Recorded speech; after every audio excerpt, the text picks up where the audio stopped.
Hi guys, you're most welcome to your channel. This is Ashif Ali. बच्चों, आज की वीडियो में हम देखने वाले हैं over valuation of closing stock और under valuation of closing stock होने की वजह से हमें क्या प्रॉब्लम फेस करनी पड़ सकती है।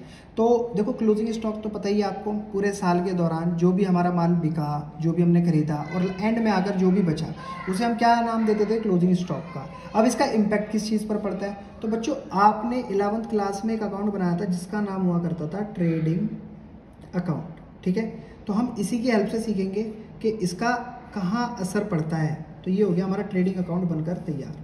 सबसे पहले हम इसके अंदर क्या डाला करते थे? जितनी भी क्रेडिट साइड हुआ करती थी वहाँ पर डालते थे जो इनकम वाली चीज़ें, जैसे सेल हमारी हुई तो उससे क्या हुए? पैसे आए।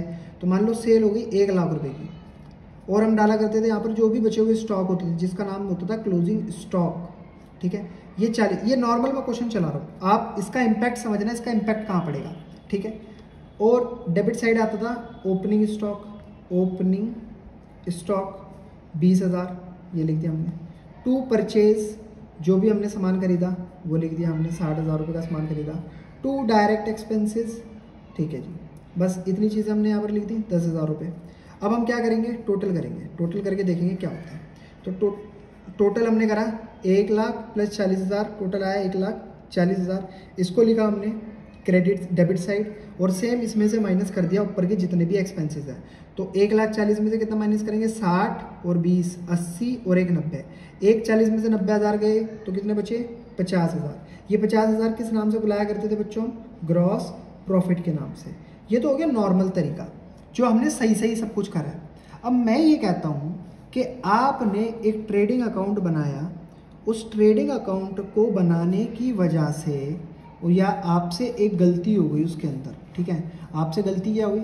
आपने सेल का अमाउंट बिल्कुल सही डाला, 1,00,000 रुपये। ठीक है, ओपनिंग स्टॉक बिल्कुल सही डाला, कितने का था ओपनिंग स्टॉक? 20,000 रुपये, बिल्कुल सही सही डाला। ठीक है जी, परचेज का अमाउंट आपने बिल्कुल सही डाला, जो भी आपने खरीदारी करी 60,000 रुपये की दिखा दी, और आपने जो भी डायरेक्ट एक्सपेंस थे वो भी बिल्कुल सही सही दिखा दिए, 10,000 रुपये के। अब हुआ क्या? गलती ये हो गई, डालना तो था क्लोजिंग स्टॉक का अमाउंट 40,000, लेकिन आपने इसको गलती से डाल दिया कितने? 70,000। ठीक है बच्चों, अब क्या हो गया? टोटल कितना आ रहा है यहाँ पर? 1,70,000। एक गलती तो ये हुई। दूसरा इम्पैक्ट इसका देखो कहाँ पड़ेगा? 1,70,000 ये आ गया टोटल। इसे 1,70,000 में से माइनस करेंगे 60 माइनस 60 और 20 80 और 1,90। 90,000 को माइनस करेंगे तो कितना आ गया? 80,000 रुपये। ठीक है बच्चों, तो ये जो ग्रॉस प्रॉफिट है, ग्रॉस प्रॉफिट है। गलती देखो, क्लोजिंग स्टॉक 40 का था, हमने कितना कर दिया? 70,000। एक गलती तो ये करी जिसकी वजह से हमारा ग्रॉस प्रॉफिट पे भी इम्पैक्ट एक्स्ट्रा 30,000 रुपये का पड़ना शुरू हो गया। पहले प्रॉफिट आ रहा था 50,000, अब प्रॉफिट आ रहा है 80,000, यानी कि एक्स्ट्रा कितना पहुंच गया? 30,000। तो इस बात से हमें क्या पता चला कि जब भी कभी क्लोजिंग स्टॉक ओवर वैल्यू हो, ओवर वैल्यू एरो लगा दिया मैंने ऊपर का, यानी कि वो वैल्यू से ज़्यादा ओवर दिखाई दे, तो इसका मतलब क्या होगा कि आपका जो भी ग्रॉस प्रॉफिट होगा वो ऑटोमेटिकली अपने आप बढ़ता हुआ दिखाई देगा। तो सर, ये अगर गलती हमें दिखाई दे रही तो इसको सही करने का तरीका बताइए। तो जो भी आपका गिवन प्रॉफिट होगा ना बच्चों, इसका ट्रीटमेंट है, जो भी आपका गिवन प्रॉफिट होगा और उसमें आपको बोला गया है कि over valuation of closing stock रहा है, तो आप उसमें से माइनस कर देना over valuation of closing stock को। उसमें से क्या करोगे? आप माइनस कर दोगे over valuation of closing stock. जो ये प्रॉफिट आएगा ये हमारा सही प्रॉफिट कंसिडर करा जाएगा। समझ आ गई मेरी बात यहाँ तक? अगर बाकी समझ आई है तो प्लीज एक लाइक तो बनता है। अब बात करेंगे sir under valuation of closing stock की समस्या क्या है, मतलब इसमें हमें क्या देखने के लिए मिलता है। ये चीज़ बनाने की जरूरत नहीं है, मैं डायरेक्ट आता हूँ इस पर, हम सीधा गलती करेंगे क्योंकि सही तो हम करके बैठे हैं। तो ये हो गया हमारा ट्रेडिंग अकाउंट, ये हो गई डेबिट साइड, ये हो गई क्रेडिट साइड।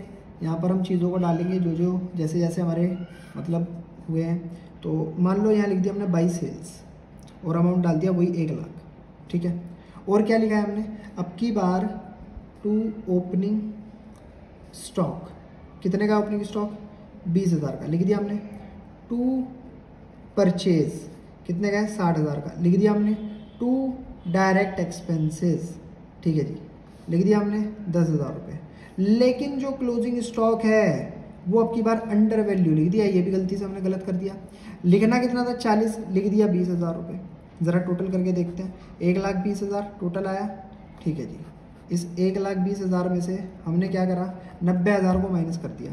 तो 90,000 को जब हमने माइनस करा, 6 2 8 और 1 9, तो कितना प्रॉफिट बचा, 30,000 रुपये। तो क्या बोलते थे हम इसे, टू ग्रॉस प्रॉफिट, जो कि कितना शो हो रहा है मेरे को, 30,000 रुपये। क्लोजिंग स्टॉक कितना होना चाहिए था, 40, यानी कि 20,000 रुपये अगर मेरे से गलती से क्लोजिंग स्टॉक पर अंडर वैल्यू चले गए तो ग्रॉस प्रॉफिट भी ऑटोमेटिकली कम हो गया। तो इससे बात क्या आप समझे कि जब जब आप क्लोजिंग स्टॉक की वैल्यू को अंडर वैल्यू करके, चाहे गलती से लिखें जानबूझकर लिखें, उस सिचुएशन के अंदर ग्रॉस प्रॉफिट जो होगा वो भी क्या हो जाएगा, गिर जाएगा। बच्चों याद रहेगी बात, इसके पीछे का कॉन्सेप्ट क्या है। तो आप सही कैसे करना है सर इसको, तो ऐसी कोई समस्या आपके सामने क्वेश्चन के अंदर गिवन हो, जो भी गिवन प्रॉफिट है उसमें वापस से ऐड कर देना क्लोजिंग स्टॉक, जो भी अंडर वैल्यू दे रखा है, ठीक है, उसको आप ऐड बैक कर देना, आपका प्रॉफिट सही आ जाएगा। क्लियर है मेरा पॉइंट।